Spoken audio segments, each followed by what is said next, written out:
If you do it enough, sooner or later, thoughts will not be a problem.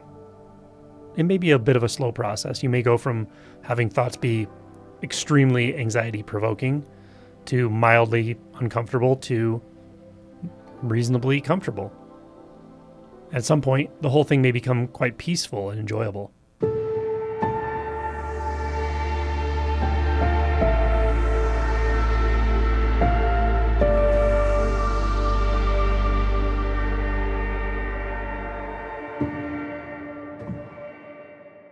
Do you find thoughts annoying, uncomfortable? Do they seem invasive at times? Do they keep you awake at night? Does it seem like there's a narrator in your head just going yakety yak all day long, but not really offering much benefit? This isn't uncommon, of course. This used to be how it was inside my mind. It's much different these days, but we can get to that later. I want to offer a simple approach that you can take to really look into what's going on with thought and to change your relationship with thought. Calm that monkey mind, calm that negative, distracting, invasive thought process. So if you follow along, I'll give you some pointers and some ways to look into this, but I'll also give you very specific techniques you can use. So if you watch the video all the way through and actually apply the techniques I'm going to talk about, I think you'll find some benefit right away. You should. You should notice something. I'm not promising that by the end of this video you're going to be free of any kind of uncomfortable thoughts or thought patterns, but I think you will notice something shifting in the way you experience thoughts or the way you relate to your own thoughts. And that's the key. And then you have to take this outside this video and practice. Take it into your own life and practice it and see what happens. And it can take a little while, but I think you'll find some significant benefit if you really work at this. So first of all, I just want to offer a few questions, a few things for you to consider about your own experience. So when I ask these questions, I recommend just taking a moment to look into your own experience right now and see how it looks, or just see what happens, or see if anything interesting materializes. These questions may feel silly even, like you don't really know how to apply them or ask them, and that's okay too. You can always set them aside and come back later, or just move on to the next question. So the first question I want to ask you is, very simply, what is a thought? What I mean by this is, how would you explain what a thought is to, let's say, someone who has never had one, or an alien lands on this planet and you happen to meet that alien and they don't know what a thought is and you want to explain what it is? How would you explain it? So I'm not going to leave long pauses in the video, but if you want to pause and ask yourself these questions and kind of see what comes up, that could be valuable. The second question I want you to ask yourself is, where do I experience thoughts? Where are they? Now, you may immediately have another thought that says, well, thoughts are in my mind or my head or my brain or something like that. And that's okay too. But just notice that thought that comes up and says, well, I know where thoughts are, they are here, etc. Where does it feel like that thought is? See if you can find it directly without another thought. How does that feel to try to do that? The third question I want you to ask yourself is, what are my beliefs about thoughts? If you ask yourself right now, what are my beliefs about thoughts? And just see what comes. You could even write this down. Take some time with it. But you may be surprised. You could even write two categories. One is, what are my beliefs that are positive about thoughts? What are my beliefs that are negative about thoughts? And just see what comes. You may notice things like, I believe thoughts have power over me. Or, I believe I'm creating my thoughts. Or you may believe that sometimes you are and sometimes you're not creating your thoughts. But really look into your experience to see what you believe about thoughts. You could even include a list of things you've been told or taught about thoughts, maybe by people you're close to, or when you're growing up, maybe something you picked up from your parents. or maybe things you've learned in psychology or neuropsychology or neurosciences, something like that. The last question I want you to ask yourself is, why is one thought a problem? Now, I didn't ask this in the phrasing of why are thoughts a problem, because the answer would be something like, well, they're invasive, they're annoying, they distract me, they keep me awake at night. But I want you to ask yourself and try to look into your experience right now. Why is one single thought a problem? And just see what happens when you ask that question. Okay, now that we've gone through the preliminary questions, here are some approaches you can take to start to change your relationship with thought. As I said at the beginning, be patient with this, give it some time. So the first thing I would recommend is a sort of meditation, but it's going to be different than any meditation technique you've ever learned probably. And I would say this, just sit quietly for a few minutes, just to kind of become aware of what's going on, however that is for you. Whether it's aware of sounds or body sensations or your breath, or whether it's aware of thoughts, or whether it's aware of, visual images in the mind or narratives or a memory. Anything that comes is fine, but just take a few minutes, just calm down without distractions and see how the body feels. Check in with the body at least once or towards the end of this few minutes. The sensations in the body. Now, sometimes there are so many thoughts we can't even really feel those sensations, and that's okay too. But if you can, just kind of ask yourself, how does my body feel right now? Can you feel it? Does it feel relaxed, tight, wound up? Does it feel twitchy? And that's enough. You don't have to analyze anything about the answer, but just kind of check in with it. So that's step one. Step one is just relax and put away distractions for a few minutes. Step two is very simple. Step two is just put your attention on any thought that happens to be passing through your mind right now. This thought can be anything. Could be a visual image, like the image of an ice cream cone or a dog. It could be a memory, like something that happened to you this morning, or yesterday, or in childhood. It might be an imagined future of some sort, what you're going to be doing 10 minutes from now. It may be some narrative in the mind, like, I don't understand this. How is this going to help me? Or, oh, this probably won't work either. Nothing really works for me. I always have thoughts all day long and nothing's going to stop it, and that kind of thought. Whatever's happening is okay. Just become aware of it. If they're coming fast, that's okay too. Just grab one of those thoughts and just sort of pull it to the forefront.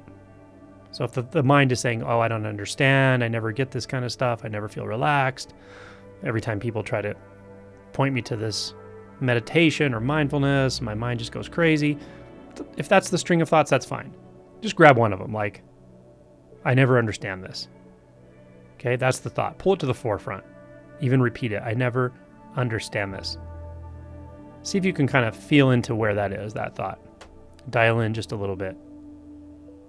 Like, I never understand this. That's the thought. Okay?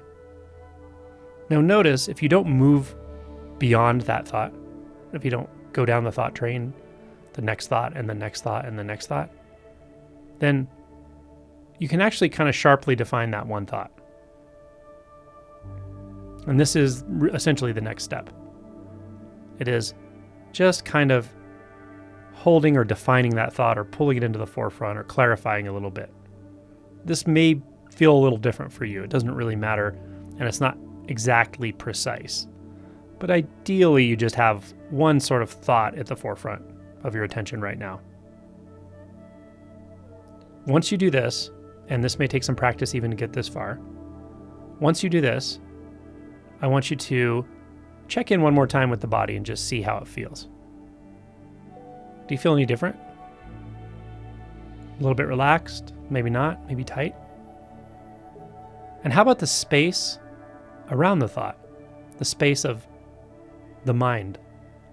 or the space where thoughts appear or seem to appear. How does that feel right now? Does it feel a little different? Quieter? Expanded? Or maybe it's very busy. Maybe it's jumpy. Maybe it's spinning. Maybe it's giving you 1, 2, 3, 4, 5 thoughts in a row. And that's okay too. But just notice, again, the body and then the space around the thought. This one thought. Now, what I want you to do is see if you can imagine or move your attention or orient deeper into the thought. So it may feel like an imagination sort of exercise, like you're almost visualizing it. It may feel like you can actually move toward it somehow, like almost a physical or proprioceptive experience. Or it may be like a curiosity where you just find yourself more inside the thought. But I want you to see if you can just get a little closer to that thought, whatever it is. Even just a little bit. Now I understand by this point some people's minds are producing the next thought, which says, boy, I sure don't understand this now. How do I get closer to a thought? Well, you can just start with number 1 again, and that's your thought. How do I get closer to a thought? Just hold that at the forefront, or kind of repeat it, and then see how the body feels and see how the space around that thought feels, the space in which it appears, and then see if you can just move a little closer without pushing, without grasping the thought or like muscling your experience. Just see if you can just kind of drift in a little bit closer. Almost like as if you were in the sky and there was a cloud and you just kind of drifted a little closer to that cloud. Or even if you were a cloud and you drift it a little bit closer to another cloud and sort of merge with it. See if you can do that with that one thought.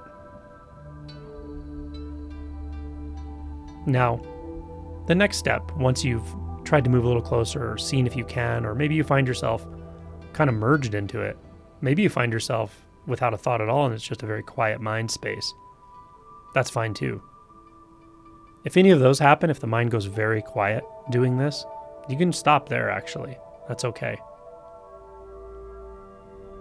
Now, once you've kind of defined the thought, pulled it into the forefront, maybe merged with it a little bit or just kind of moved closer to it, but ideally things have calmed down a little bit. And if they haven't calmed down, no problem. Just go back to step number 1 with whatever the next thought is. If things calm down, the thoughts won't come that fast. But if they are coming and you get caught up in thoughts again, just grab one of those thoughts, notice the most recent one, and start again. Now, once you have a bit of calmness and you're able to kind of drift in toward a thought or merge with a thought, then what I want you to do is ask yourself, does the content of this thought matter at all? What I mean by that is, if the first thought we grabbed onto was something like, we'll call it a negative thought, like let's say I'm a bad person, or whether that first thought that we grabbed onto or sort of noticed and pulled into the forefront was what we might call a positive thought, like I'm a good person, that at the beginning may have mattered, may have seemed like one of those thoughts would be uncomfortable and the other thought would be more comfortable, or a happy thought maybe, like we would almost enjoy that thought. But now as you've moved in closer to it and you've kind of touched it, you've kind of touched its essence, and we're not so caught up in the content of it, we're not so caught up in the story it's telling, but we're more interested in the substance of the thought. Once we find ourselves here and ask that question, does this thought actually matter, whether it's a negative or positive thought? Does it matter what its content is? Does this thought's content matter at all? From this space of being kind of in contact with the thought, not adding thoughts to it, not getting lost in a thought train, but touching the thought, touching the space of the thought. Does it actually matter what the content of the thought is at all? At some point, if you get close enough, if you zoom in close enough to this thought, there won't be any content. You'll realize it's just thought. It's made out of the same stuff. Similar to if you see a cloud from a distance, it may look like a certain formation, like you could say, oh, it looks like an airplane or a dragon. But if you were to zoom into that cloud and then move into that cloud, you would just kind of find a very vague, hazy cloudiness. That's it. That's how this works. So from that vague, cloudy sort of spaciousness, you can't actually judge this as good or bad because the content isn't in the cloud. The content isn't in the thought. The content is really only when we're engaged in thought in such a polarized way that we're pushing and pulling on the thoughts and creating more thoughts. By reacting to the thoughts, we're creating more thoughts. And being stuck in that thought train is what starts to build a story about this is good, this is bad, I need to avoid it, etc., etc. But if you grab any of those train cars, any of those single thoughts, slow the whole thing down, notice what it's made out of, move toward it, and then ask yourself, does it actually matter what this thought said before I sort of got closer to it and merged with it? And you realize it doesn't at all if you go through these steps. But it's key to go through the steps.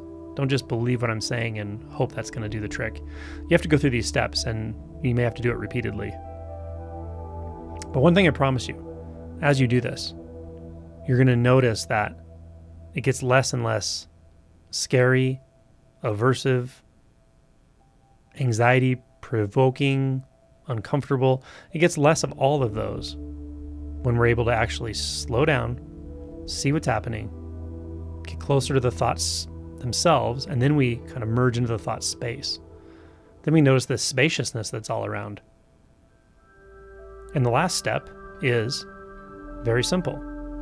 Once you've noticed that the thought really isn't out of contact with you, the thinker, or the one observing all of this, it's not really made of anything solid, and it doesn't actually matter what the content is, then you may notice that whatever the thought actually is, and the space in which it's appearing, and the sense of you, the one who's curious about all this, the one who's listening, the one who's been listening this whole time, are actually not apart at all.